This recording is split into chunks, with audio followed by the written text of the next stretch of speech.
I know you guys like seeing my plate, and I was just playing around with my cameras today to give you a different view. And let's see if I can do this quicker if it's here.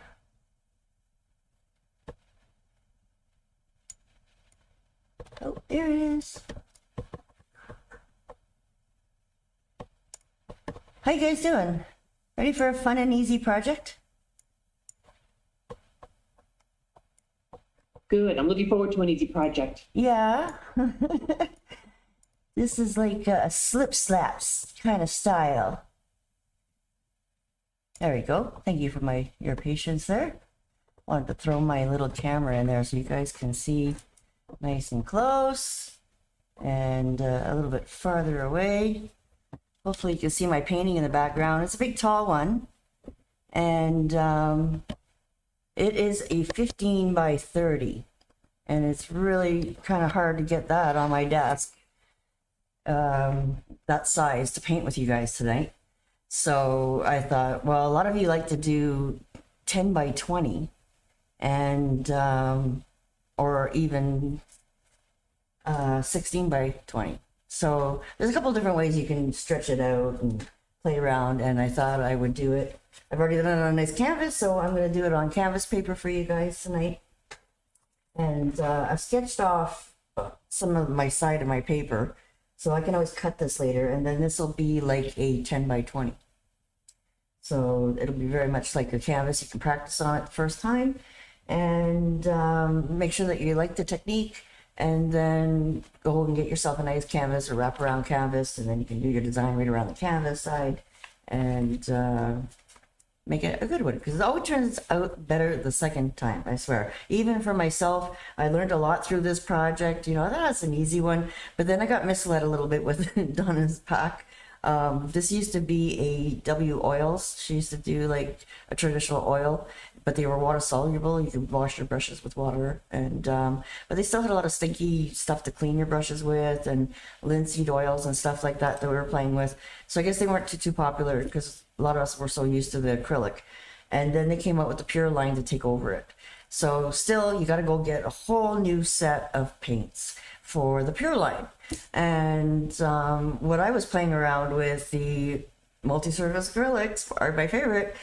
Just playing around with different mediums, guys, it's really the trick of it. And what I used in this particular project was the blending gel. And this is what they recommend you use with the pure line. Or you can even use the floating medium with the pure line as well. So again, between the two mediums, the blending gel is a little bit longer drying time. So especially when you're doing a slip slap technique like this, and really layering more colors, you want them to really blend into each other. You don't want them to sit on top of each other, because you will get a different look. What if you see that your areas were dry and then you added some more, they're going to sit on top of the color. And if you're able to add more color and keep getting that depth in there, then, you know, with something that's slower drying, the blending gel is a lot of fun too, especially with this kind of technique, because you don't have to worry about it. And like I said, it really does blend the colors really nicely together as well. So whatever you guys got, definitely if you just got the floating medium, then you definitely got to work a little quicker. And but if you can get a hold of the blending gel, I do have it in stock. If you guys are in Canada, I can ship to you some. I have the little guys, and I also have a big 8-ounce guy that I have in stock as well, that I can send you guys out if you don't have any. Definitely get some. It's a lot of fun, and you don't have to go and spend the money on the pure line, guys. I'm telling you, and you have more colors. Like with pure line, you definitely do have the ability to play more and create more colors, and I always do that too anyways. And a lot of us have limited palettes, so you know that you have to start creating your own colors sometimes when you don't have all of the blends of, you know, different blues and purples and yellows and different tones like that. So you can definitely add your oranges, but mostly a lot of it today with this one is a lot of primaries, so hopefully you'll have most of them, and then you can always tweak things a little bit darker with a little bit tiny bit of black, and then some brown, and I want to go through the PDF with you guys here quickly, because there's, like I said, I did learn a little bit myself the first time playing around with this project, that I want to give you some variations of what you could do, right? There's always choices, right? All right, so you got your PDF in printable PDF, and you guys can always select what pages you want to print. Like sometimes it's a little bit repetitive. My welcome letter, and also I have another little ending area with more information, and they're clickable links too, guys. So if you have the PDF, you can always click on these links here, and it'll take you to those pages as well. But obviously, if you have them printed out, then you can't do that. But they're always here for you if you ever want to check me out on my other social medias. Definitely, my website, of course, is the main mother of all of your resources. I try to tie everything together back to my site somehow. But if you like to go and check out the other places, then definitely, and book some Zoom time with me too, guys. If you ever need some private one-on-one time, the link is there for you as well. So, generally, I always give you guys the supply list, and to quickly go through the colors. Like I said, you might use a little bit of medium gray or licorice, but mostly it's going to be the cobalt. I used a little bit of Look At Me blue, or any of the other blues, aquas. You can always play around with your sky and your water area a little bit differently. And then I did use the Persian blue to darken things a little bit. And then sap green, daffodil yellow, orange, apple red, berry wine, and burnt umber are basically what I used in this. And then, of course, the blending gel is really important. And again, there's the variety of sizes of canvases that you can play around with. All right, and just to remind you guys, I'm putting these in all the packs now too, is just my favorite 12 colors that, I'll dominantly work from, and then, we can always tweak them, right? And a few other choices that I like to play with. And the neons, don't forget about the neons, guys. They make any color brighter, so you can always add them into your basic 12 as what I would suggest that you pick up if you just want to pick up a few colors and you want to know which ones are the most important to grab. This is basically my favorite list. So I gave you guys 2 sizes of patterns here, again, depending on how big you want to make your bench. I was playing around with ideas of how big I wanted my bench. It doesn't matter how big your background is. You have some choices there. You can play around with a little smaller one that's going to look like it's really far away, or you want one a little bit bigger, then definitely it's, there for you to have 2 choices. And then I gave you some step outs here, and how I started my background. So I was really trying to split my canvas in half and make one area a little bit more looking like clouds. And really on the left-hand side, you don't even have to put a lot of color or work into it. It's just what's peeking through the leaves. But the right side is where you might see some clouds peeking through, and you can play around a little bit more with that area. And then just basically streaking the bottom part, just adding a little bit of color into your background, just enough to say that there's some paint there, and gives you a little bit of tooth for your next layer of colors. All right, so you can see how I started on the right hand side here, and I put some green.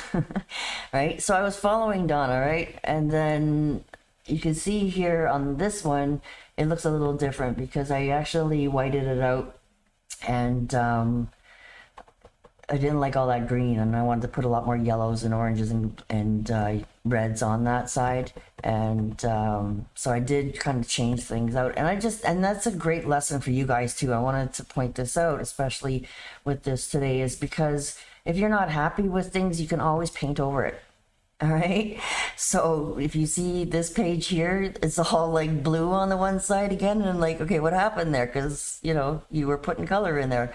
I took blue and I whitewashed it all back and forth again, and it looks like the water now. I lost all my clouds, but then I did go back in with more yellows and oranges, and I played around with it a little bit differently. And then I also changed my water direction a little bit more, and I tweaked that again. I added more blue in that area because I was messing around with some colors.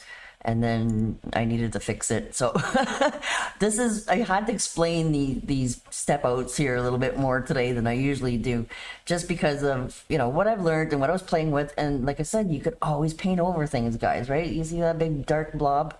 It's gone. I lightened it back up again and corrected it. Okay, so then I added more color to it, and then you're gonna add some branches in there, and that's where your definition kind of comes in, where it looks like there's some big trees right in front that you're getting also, and then some greenery in the background that hasn't changed colors yet. And I can always play around with different greens in there too, and then adding a little bit more of a background, really far away landscape on the right hand side here, and then, like I said, adjusting my water here a little bit more with some extra shading. And then excuse me, I gave you a little extra page here with the breakdown of the bench, how I played around with it, and I'll show you again live how I got those little streaks starting to happen. And then I added a little bit more of a wash with some browns to make it look more like wood bench. Okay, so there's your little breakdown of that. If you need a visual, you can always print these out and have them beside you while you're working. And then our last page is the finished one. And like I said, it's long and skinny. It's really tall kind of view. And then I always give you an extra page here for you guys to play around with. If you want to practice some stroke work, you can always put that in a plastic sleeve and play around on it. And then you can wipe it off if you don't. When you're done practicing, you can wipe it off easy and clean it off really easy. All right, so does that kind of explain a little bit of what you're looking at, especially in the PDF today? Sorry, I'm really close today because when I work over here, I might have to adjust some things, but I want to give you the full view of this painting here today too while we're working. So you guys can let me know if you like the new view. Definitely for this technique, I wanted to do it up and down because, again, when you're working down on the table, you're going to feel a little bit different when you're flip-flopping and flip-flopping. And I'm sitting still in a nice tall chair, and I can still kind of work up and down. But you should actually try standing up and doing this, because originally I did do this guy standing up. And it really does give you a little bit more looser flip, and your hips and body, and you're, really kind of like go with the flow of it. And it's a really fun project to do standing up or even at an easel, right? So if you guys don't have an easel and you're only at a table, like prop it up a little bit if you can with a paper towel roll or something so that you can back up your hand with your brush, because usually we do a lot of stroke work that is really precise, and we have to put our fingers up a little bit closer to the ferrule, to the silver part, to get control of that brush. But this one is a little bit more relaxed, guys. I want you guys to bring back that hand, put it back a little bit longer. And if you see some of the oil painters, they used to use really long handled ones, and that's for that feel, that really loose flip flop kind of movement that you're going to get. You're not going to get it if you're really close. And when you're working on the table flat, sometimes you'll catch yourself putting your handle slide down. So just remind yourself, guys, just keep it really, really loose. If there is an area you need a little bit more precise, then of course, grab your brush like you're supposed to and then really do your work. But for the most part, this is really really loose flip flop.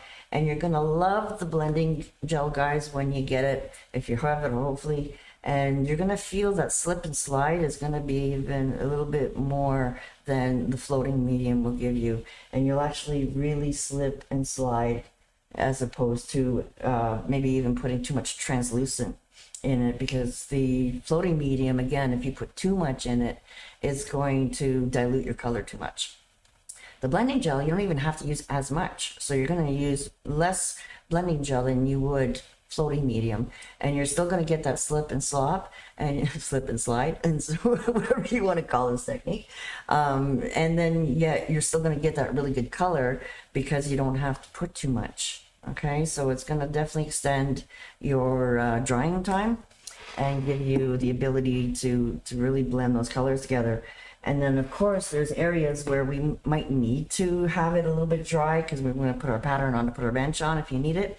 So you want to make sure that area is going to be really good and dry. So definitely, you know, you can dry it and it still will dry fairly quick for you when you want it to. And then, of course, you know, you'd have to re-wet that area again if you want to wake up some colors a little bit, and then continue on with layering more depth into it. I played around again with different colors, and my theory of color, when I was watching Donna do it, well, I wasn't really watching Donna. She doesn't have a video on this one here. I'm going through her step outs. This is only available in a pack. And back then, this is an old pack I pulled out of the archive because I've always wanted to do it. I never got around to do it with the oils. And I'm kind of glad in a way because through the years, you know, I just moved on and I just played around and got to know more of the mediums. Like I said, there's glazing mediums, and there's crackle mediums. There's all kinds of mediums that you put in with the fabric medium, you know, textile medium. You can paint on fabric, and that's what I want. One paint that does it all. You know, I just really don't want to be spending a lot of money on all these different lines. So I'm really excited to actually share this project with you guys today because it's totally different than what I've done before with you guys. Using a little bit different techniques, a little bit different, like I said, the blending gel is the big key. And then again, this kind of project is something that you're supposed to stand back and squint a little bit, right? It's supposed to be something that is not perfect and precise. Hopefully you'll be able to play with it and layer it and get all these different dimensions. All right, so I don't have a down view anymore, really. Well, maybe a little bit I do. Let's see if I can show you guys over here. It's not too bright, hopefully. Okay, so this, I have a feeling Donna gave us 2 sets of pictures here. All right, let's see if I can show you both of them.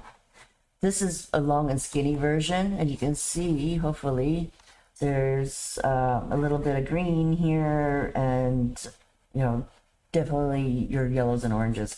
Over here on this one, there's a lot more red, right? So she actually probably did this one on a 16 by 20 in class, and or a 16 by 20, or even a 12 by 16. Okay, so you can do it a little bit wider. So you're just going to stretch things out a little bit. So, but what I wanted to share with you again about these 2 different versions that even Donna put in her pack, you know, again, it's how big do you want your bench and how far away you want it to look, okay? And then how much sky do you want to peek through? So I did do mine a little bit different too. I had a little bit more sky coming through. And then I did add those clouds back in again later. So again, you can always play and tweak. So if you're not happy with areas, let it dry, and or wipe it off quickly if you blob on it too quickly. But I did think of a few things to kind of keep us guided as well, to try and not give yourself too much coverage here. All right, so if you see in the original design, there's a lot of like little white spots here, right? So that's just your peak of your sky through the leaves. And I did make the mistake by going a little too heavy, and I actually had to go and put in some of that sky color back again and correct what I did.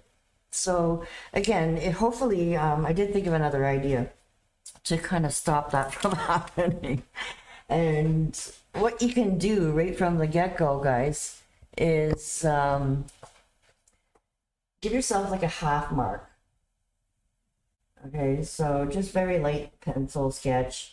And then that way you kind of can see where you're going to change direction. You're going to have your little bit cloudy look, and then you're going to go back and forth, right? Hopefully you guys can see, and my head won't be around in the way. I have to adjust this again, and please just let me know if you have any questions or you can't see very good, and hopefully I can move my camera to you. And then, like I said, we're going to pop in that bench in later. But even for like some sort of direction to keep you kind of guided, if you want to pencil in where you want to put your branches, right? Just to give you that little bit of help to see where you might focus on a little bit more of, Right, so this will make sense as we move over on top of it a little bit more. And as we get going, and I'm going to share with you how we all do that. Right, and so there's another one that comes down right in over the bench. Right, they can just be rough. We can change these a little bit more too. Just like I said, just a rough placement. And it kind of gives you the visual while you're doing it that these are going to be like 3 different little pouncy areas. Okay, so this is what I wished I really would have focused on the first time. And then it would have maybe helped me lay out my little pattern a little bit more. And then again, if you want to put one on this side peeking in, you know, you got a little branch coming in, and they're like little Ys. Usually you got your main branch, and then, you know, about 1/3 and 2/3 over, you might have another branch, and then you can, you know, some not in half, usually 1/3 or 2/3 down the branch, you can always put in another little tick here and there to give it more dimension. But again, it's just a couple to get you going with the pencil, and then you can also, we're going to put this in later again with our burnt umber, and define those branches again later. But again, just to give you some sort of starter to help you with your grouping, right? Because we're going to play around with our berry wine and our red in this dark red area to try to kind of separate a little bit where those areas are, and again highlighting maybe the ones that you think that might have been, you know, give it a little bit more different look.